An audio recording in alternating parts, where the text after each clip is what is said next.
Hello, I'm Dr. Tina Tessina, also known as Dr. Romance. I'm a licensed psychotherapist and author of 13 books published in 17 languages. Today I'd like to talk to you about Dr. Romance's guidelines for co-parenting after divorce.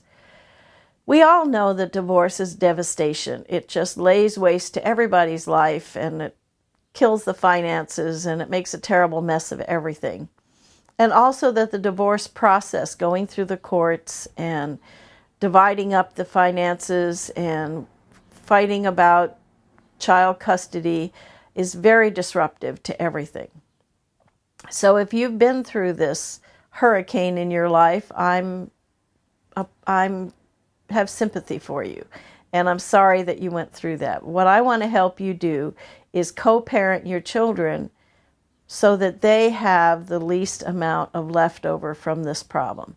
Keep in mind that the problem did not belong to the children, and they need to know that. Their lives have been devastated just as yours have, and they have to deal with lots of changes now, and it's not through any fault of their own. So they need you to be solid for them so that they can get back to having a good life.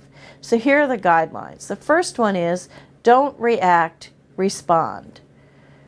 It's really important not to let your first reaction out, especially when there are still leftover feelings from the divorce process. Sometimes it's better to discuss issues via email, where your emotions are not so directly involved in your answer, and where you can receive an email and have your initial reaction and then wait a few minutes before you respond, or wait a couple days before you respond, so that you can do it in the most intelligent way possible. Remember that when you're reacting and when you're having an emotional reaction, you're not thinking clearly. So it's really important to stop, calm down, think clearly, and then respond. The second one is talk about it to safe people. Don't talk about your struggles with the other parent to your kids.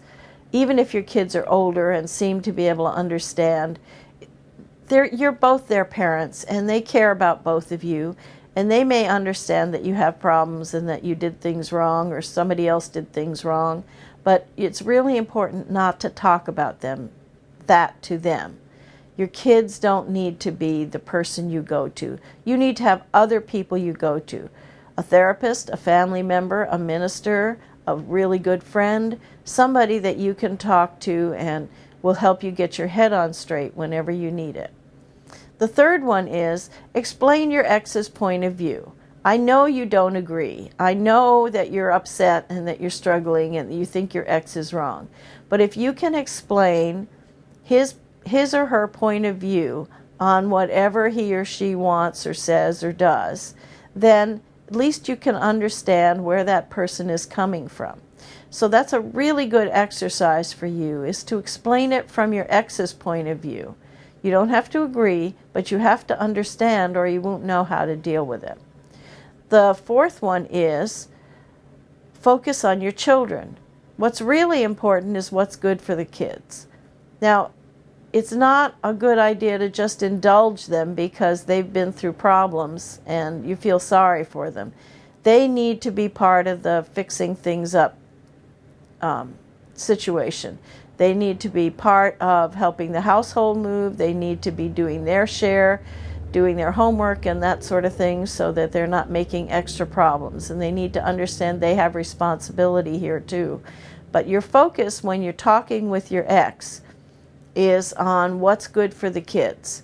In the first place, that's a good way to not have an argument, because when you're focusing on, I know this is hard on you, but it's really good for the kids, it's hard for your ex to argue about that. The next one is experiment. Be willing to try some different things. Be willing to just try it a different way. You do it a little different than your court agreement or whatever happened. Just experiment and see what works best for you and for the children, because that's what's important, is that it works. It's not important who's right and who's wrong, And it's okay to try something for a couple of days. You don't have to be locked into it. But you might find that it'll work better than what you thought you were doing. And then avoid right-wrong discussions. I just said this. It's not about who's right and who's wrong. That gets you nowhere. It leads to endless fighting and endless struggles. So the right-wrong discussions are off the table. It's not about who's right and who's wrong. It's about what will work. And it's especially about what will work for the kids, what will help them grow up to be better adults and have successful lives. That's what's important. That's what your job is as a parent. Do family activities with small children, especially with small children, if you possibly can, if it's possible to spend time together with your ex and the children,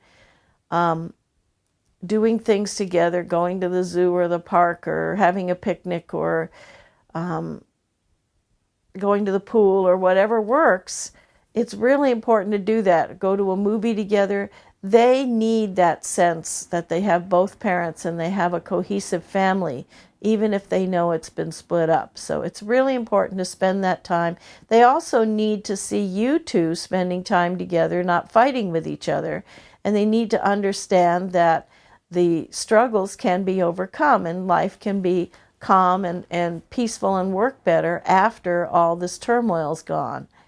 And the last one is introduce new partners slowly. If you are involved with somebody new or getting interested in somebody new, your children should meet them just as a friend of the family, and your behavior with that person should indicate they're just a friend. No cuddling and cooing and holding hands and making goo-goo eyes in front of your kids until your kids get to know this person.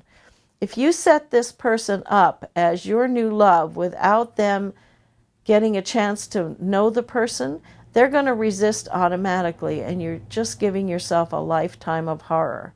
So don't do kids, this is your new mom, or this is your new dad scenarios. You're setting your kids up to hate the new person. Have them meet the new person just as a friend and get to know that person. You have to slow down. You have to take your time and have them get to the point where they like the person just as a person before you start talking about having a relationship with that person. That person can come to family dinners and family barbecues and that sort of thing with you and your kids without being the love of your life. That can be just a person that you like, that you hope they'll like, and leave it at that, and not talk about the future too much. The kids have just been through a really rough time. They don't need more changes at this point. They need a chance to get acclimated. So slow down, take your time. I know you're eager to get back to being happy, but the way to do it is one slow step at a time. I wish for you a happy family life. I hope that your co-parenting goes smoothly. And this is Dr. Romance signing off.